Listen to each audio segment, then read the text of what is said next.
भिवानी मनीषा हत्या मामले में सीबीआई को जांच सौंप दी गई है। तीसरी दफा आज दिल्ली एम्स के अंदर पोस्टमार्टम किया जा रहा है, लेकिन कई सवाल हैं जो सरकार से है। लॉ एंड ऑर्डर उसमें है, सरकार की पॉलिटिकल जो मैनेजमेंट है, व्यवस्था है, खासकर पूरे प्रदेश में, उस पर कई सवाल हैं। और कांग्रेस विधायक जस्सी पेटवर की ओर से ये प्रेस कॉन्फ्रेंस एक की गई, कई सवाल सरकार पर दागे गए।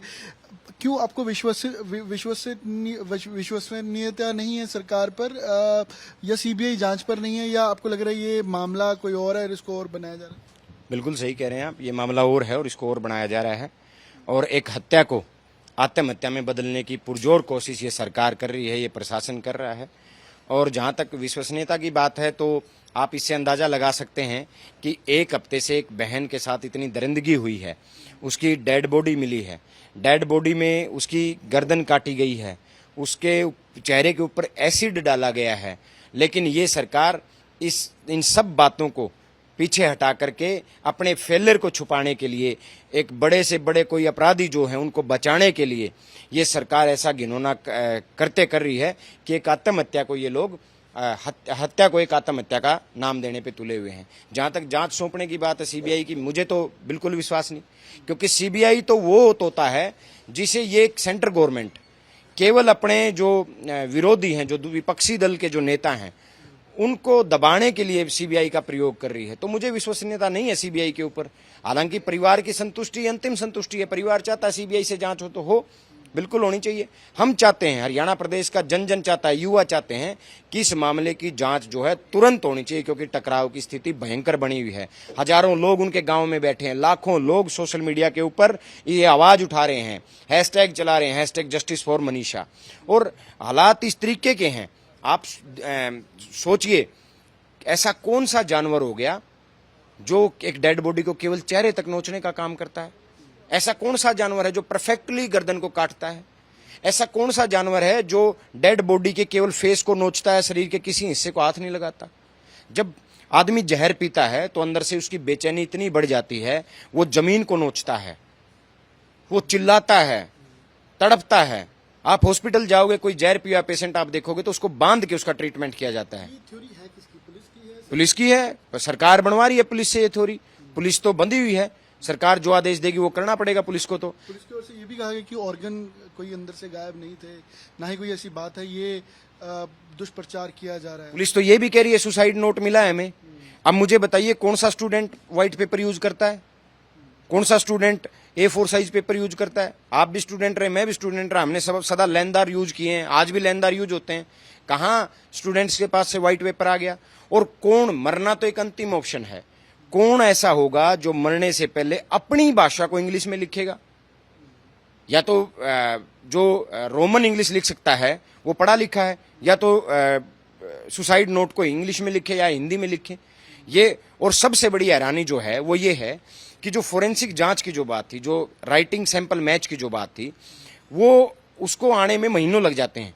कैसे जिस दिन सुसाइड नोट आया उसी दिन इनके पास कैसे रिपोर्ट आ गई कि भाई ये राइटिंग मनीषा की है, जबकि उसकी नोटबुक और उसमें तो बहुत सारे शब्द लिखे गए ऐसे हैं जो अलग अलग हैं। कह रहे कि निष्कर्ष पर जल्दी आ गए, हालांकि कई रिपोर्ट्स और सैंपल्स आने अभी बाकी थे। रिपोर्ट्स और सैंपल तो बहुत हैं, आपकी पहले भी आए थे, पहले भी डॉक्टरों ने कहा था कि इनके मनीषा के जो है इंटरनल ऑर्गन्स हैं वो निकाले गए हैं। जो लोगों के सवाल हैं वो गलत नहीं है, जो मैं सवाल कर रहा हूँ वो उन सवालों का जवाब मुझे नहीं, हरियाणा प्रदेश के जन जन को, देश के लोगों को चाहिए।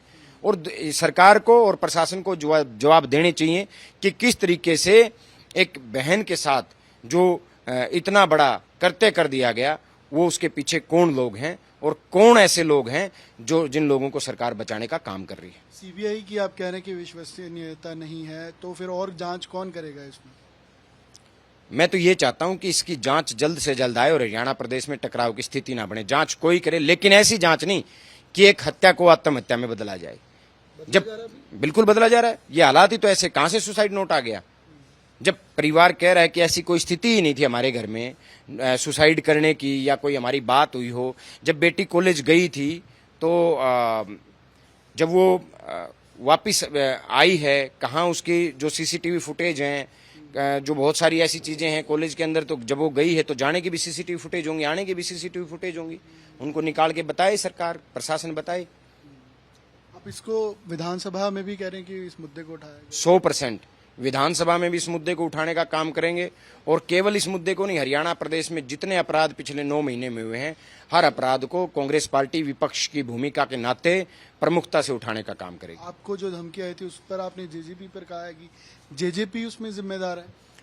जेजेपी जिम्मेवार है, जेजेपी के नेता जिम्मेवार हैं।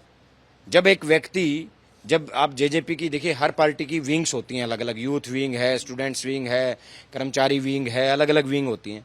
जब एक छात्र विंग के जिला के अध्यक्ष आप ऐसे को बनाओगे, 8 मार्च 2024 में इन्होंने एक छात्र विंग का जिला अध्यक्ष बनाया, जबकि 2015 में उसके ऊपर SC/ST एक्ट का मुकदमा दर्ज है, 2018 में उसके ऊपर मर्डर का मुकदमा दर्ज है, अन्य मुकदमे अन्य धाराओं में उसके ऊपर दर्ज है। और फिर ऐसे अपराधी किस्म के व्यक्ति को आप छात्र विंग का जिला अध्यक्ष बना रहे हैं, मतलब छात्र जो इस देश का आने वाला भविष्य है, तो क्या उम्मीद की जा सकती है इनसे।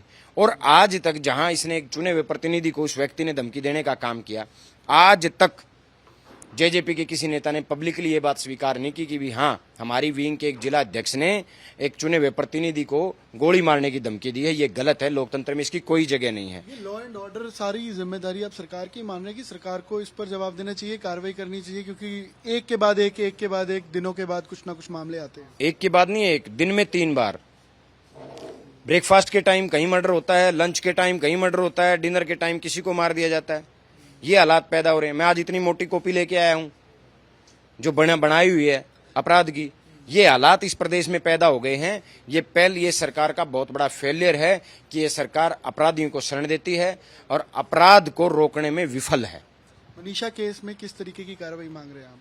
मनीषा केस में केवल एक ही मांग हमारी है, पूरे हरियाणा प्रदेश के नौजवानों की, कि हमारी बहन के साथ जो दरिंदगी की गई है, उन दरिंदों को तुरंत सामने लाया जाए और उनको इतनी कठोर सजा दी जाए ताकि भविष्य में कोई किसी की भी बहन बेटी के साथ करने से पहले 1 लाख बार सोचे। जस्सी पेटवाड़ विधायक हैं कांग्रेस से, और इस मुद्दे पर कई सवाल हैं जो सरकार पर दागे गए हैं कि पोस्टमार्टम में जो इंग्लिश लिखी गई जिस तरीके से, और जिस जानवर का जिक्र किया गया, तो कैसे ऑर्गन्स अंदर से निकाल लिए गए, और इन सब में जल्दी से जल्दी इसको सॉर्ट आउट, निष्कर्ष पर जांच को पहुंचाया जा रहा है ताकि ये आत्महत्या का मामला लगे।